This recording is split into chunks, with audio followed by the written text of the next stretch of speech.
Assalomu alaykum barchaga. Bugun sizlar bilan birgalikda sifat so'z turkumini o'tamiz. Sifat so'z turkumi o'zi nima? Shaxs va narsaning belgisini bildirib, qanaqa so'roqlarga javob bo'ladi. Sifatlar gapni aniqlovchi va kesim vazifalarda keladi. Biz am, sintaksis bo'limida ona tili bilamiz. Fonetika, leksikologiya, morfologiya, sintaksislarga bo'linadi va siz bilan sintaksis bo'limida aniqlovchi va kesim nimaligini ko'rib chiqamiz. Shunchaki hozir qanday vazifada, gapning ichida qanday vazifada kelishini aytib ketyapman. Demak, sifat qanaqa so'roqlarga javob bo'ladi va biron bir narsa yoki insonning belgisini, masalan, uni chiroyliligini yoki birorta ovqatni shirinligini yoki achchiqligini bildirishi mumkin. Shunaqa so'zlar sifat deyiladi. Sifatni 6 ta ma'no turi bor.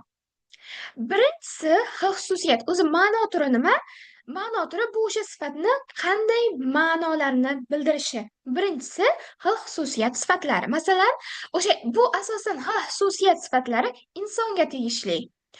Yaxshi bo'lishi mumkin inson yoki yomon bo'lishi mumkin. Aqlli, ishchan, ochko'z, mehnatsevar insonni tasvirlash uchun ishlatadigan shunaqa sifatlar xususiyat sifatlari deyiladi. Ikkinchi turi mazatan sifatlari. Masalan, o'sha ovqatni yoki ichimlikni achchiq, nordon, sho'r deyishingiz mumkin. Uchinchisi hid sifatlari. A, Masalan, rayhon xushbo'y hid taratmoqda deydigan bo'lsak, qanday hid taratmoqda? Xushbo'y. Mana sifat bu yerda xushbo'y va u qanday so'rog'iga javob bo'lyapti va bunda rayhonning hidini bildiryapti. Shuning uchun ham u hid sifat hisoblanadi. To'rtinchisi rang tuz sifatlari. Bu eng oson sifat turi hisoblanadi. Masalan, qizil, sariq har qanday rang tuz sifatiga kiradi. Beshinchisi shakl hajm sifatlari.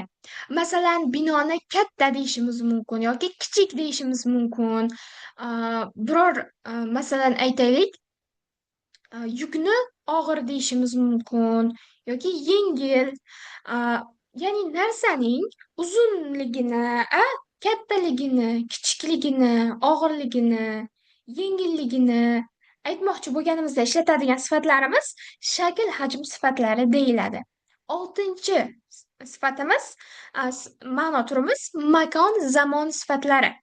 Buni tushunishingiz biroz qiyinroq bo'lishi mumkin, lekin makon zamon sifatlari o'zi nomidan aytib turibdi. Makon va zamon. Zamon deganda masalan bizni qishki kiyimlarimiz deymiz, to'g'rimi? Yoki yozgi oromgoh deymiz, to'g'rimi? Ya'ni o'sha biror narsaning qachon sodir bo'lishini bildiradigan sifatlar, qachonga xosligini, ya'ni qaysi vaqtga xosligini bildiradigan sifatlarimiz sifatlar deyiladi. Kuzgi, qishki, burungi yoki bo'lmasam endi makon sifatiga masalan devoriy makon, ya'ni joyni bildiryapti. Masalan, devoriy gazeta deydigan bo'lsak, gazetani makonini aytib beryapti. Devoriy degan sifatimiz. Mana shu orqali tushunib olishimiz mumkin va biz uni makon zamon sifatimi yoki yo'qmi, shuni tushunishimizga yana ham osonroq bo'lishi uchun qarang, makon zamon sifatlariga roq qo'shimchasini qo'shib bo'lmaydi. Masalan, aytaylik, mana shu 5 mana bu rang tuz sifatlari bilan makon zamon sifatlariga roq qo'shimchasini qo'shib bo'lmaydi. Asosan makon zamon sifatlariga qo'sha olmaymiz. Masalan, qishkiroq deya olmaymiz, yozgiroq, ma'no chiqmaydi. Devoriyroq deya olmaymiz, to'g'rimi? Burungiroq deya olmaymiz. Ma'no chiqmayapti. Va shu orqali siz masalan so'zni makon zamon sifatimi yoki yo'qmi, shuni boshqa sifat turlaridan ajratib olishingiz mumkin. Sifatni otlashishi qanday bo'ladi? Gapda sifat bog'langan ot tushib qolib, uni so'rog'i va vazifasi sifatga ko'chadi. Masalan, misolimizga qarang, dangasa odamning bahonasi. Bu yerda dangasa sifat, odamning bahonasi. Ya'ni, qarang, mana bu odam degan asos, odamning degan so'zni ichiga qaraydigan bo'lsak, odam bu yerda ot, to'g'rimi? Mana shu ot endi tushib qolyapti-da. Mana bu o'sha otning qo'shimchasi-yu, vazifasi-yu, hamma narsasi mana dangasa degan sifatga o'tib qolyapti-da. Dangasaning bahonasi. Endi qarang, birinchi misolda dangasa odamning bahonasi deydigan bo'lsak, savol beramiz. Qanday odamning bahonasi? Dangasa odamning bahonasi. Endi ikkinchisiga savol berishimiz, so'rog'imiz o'zgaradi. Endi siz qanday deb savol bermaysiz. Kimning bahonasi deb savol berasiz. O'sha mana so'rog'i, ya'ni odamning, kimning degan narsa tushib qolyapti-da. Mana bu odamningdagi ning qo'shimchasi dangasaga qo'shilib qolyapti va mana shu odam degan so'zni qo'shimchasi ham endi so'rog'i ham dangasaga o'tib qolyapti. Endi siz qandayning demaysizda, kimning xonasi deysiz. Demak, sifat qanday otlashar ekan? Sifat otlashganda o'sha yonida turgan otni, ya'ni o'zi bog'langan otni, ot tushib qoladi va uni qo'shimchasi, so'rog'i, vazifasi, hamma narsasi sifatga o'tib qoladi. Mana shu narsa sifatning otlashishi hisoblanadi. Keyingisiga o'tamiz. Sifat darajalari. Belgining ortiq yoki kamligini bildirishi. Ular 4 ta bo'ladi. Sifatning darajalari bor-da. Boshqa so'z turkumini darajasi yo'q. Faqatgina sifatni darajalari bor. Ular 4 ta.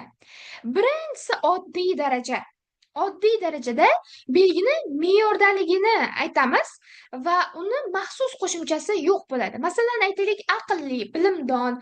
Bunda faqatgina so'z yasovchi qo'shimchalar qatnashgan xolos.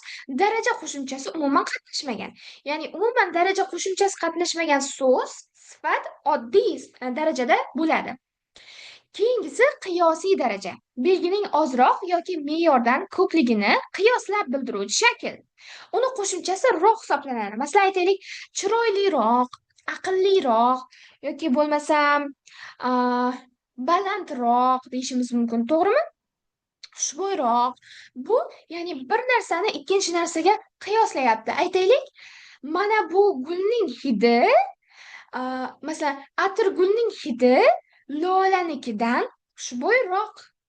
Ya'ni lola bilan atirgulni bir-biriga qiyoslayapti. Biz qiyosiy darajani ikkita narsani qiyoslayotganimizda ishlatamiz va uni qo'shimchasi roq. Sifatga roq qo'shimchasi qo'shilganini ko'rdingizmi? Demak, u qiyosiy darajada. 3-darajamiz orttirma daraja. Belgining me'yoridan ko'pligini ifodalaydi. Ular 2 xil usulda yasaladi. Birinchisi maxsus so'zlar yordamida. Eng, juda, g'oyat, bag'oyat, masalan aytaylik, jiqqa ho'l deyishimiz mumkin. Bu ham orttirma daraja. Ho'l sifat, jiqqa maxsus orttirma darajani so'zi hisoblanadi. Jiqqa ho'l, liq to'la. Bochka liq to'la edi.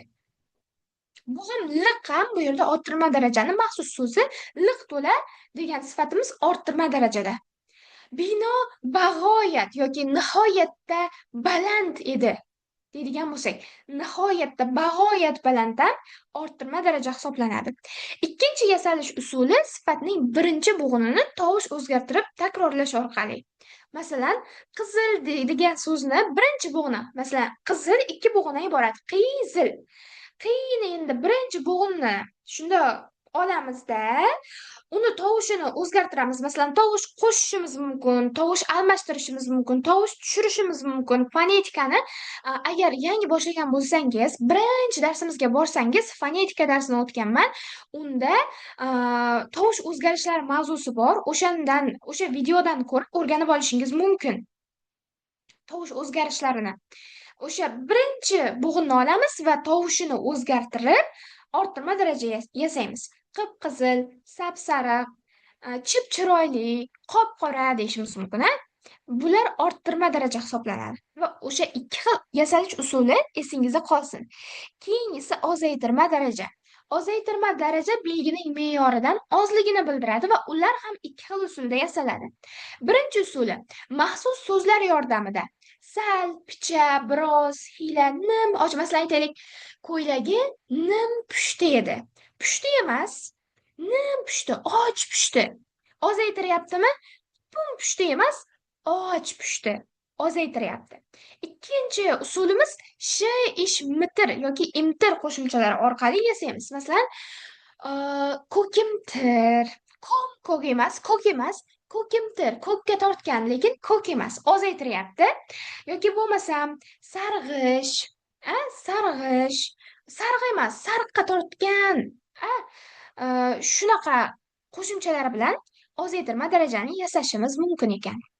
Sifatning tuzilishiga ko'ra turlari. Har bitta so'z turkumini tuzilishiga ko'ra turi bo'ladi. Va sifatning tuzilishiga ko'ra turi 4 ta. Otni ham tuzilishiga ko'ra turi bor, fe'lni ham tuzilishiga ko'ra turi bor, olmoshniki bor, ravshniki, xullas hamma so'z turkumini tuzilishiga ko'ra turi bor va sifatniki 4 ta. Birinchisi sodda. Ishchan, ishli, sezgir. Sodda sifat qanaqa bo'ladi? Mana, sodda sifat, mana asosga so'z yasoch qo'shimcha qo'shilyapti. Ish bu otida, chan degan qo'shimcha qo'shilib, ishchan sifat bo'lib qoldi. Yana, masalan, sez fe'lida gir degan sifat yasovchi qo'shimcha qo'shilib, sezgir sifat bo'lib qoldi. Ya'ni sodda sifatni qanday yasaymiz? Asosga so'z yasovchi qo'shimcha qo'shish orqali. Endi ikkinchisi qo'shma sifat. Qo'shma sifat bu ikkita so'zni bir-biriga qo'shish orqali. Masalan, bodom alohida so'z edi, qovoq alohida so'z edi, bir-biriga qo'shsak sifat bo'lib qoldi. Bodom ham, qovoq ham ot edi, bir-biriga qo'shgan edik, sifat bo'lib qoldi. Bodom, qovoq. Sher ot edi, yurak ot edi, lekin bir-biriga qo'shganimizda sher yurak bo'lib, sifat bo'lib qoldi. Uchinchi tuzilishiga ko'ra turib juft sifatlar. Katta kichik, yaxshi yomon, past baland, shunaqa sifatlar juft deyiladi. Ya'ni bir-biriga zid ma'noli sifatlarni bir-biriga yaqin kelib olib kelib qo'yish juft sifat hisoblanadi. To'rtinchisi takroriy. Takroriy, ya'ni bitta sifatni 2 marta takrorlash orqali yasaladi. Katta-katta, uzun-uzun, baland-baland. Bu 4 ta so'z, mana shu 4 tasi sifatning tuzilishiga ko'ra turadi. Bugungi darsimiz o'z nihoyasiga yetdi. Men sizlarga qisqa fursatni ichida ona tilini o'rgatishga harakat qilyapman. Agar darsim sizga tushunarli bo'lgan bo'lsa, men bundan juda ham xursandman va to'g'risini aytsam, oxirgi 5 oy ichida hech qanday video YouTube'ga joylamadim. Lekin bugundan yana boshladim. Sizlar bilan birgalikda ona tilini oson yo'l bilan o'rganamiz. Keyingi darslarimizda ham sizni kutib qolaman.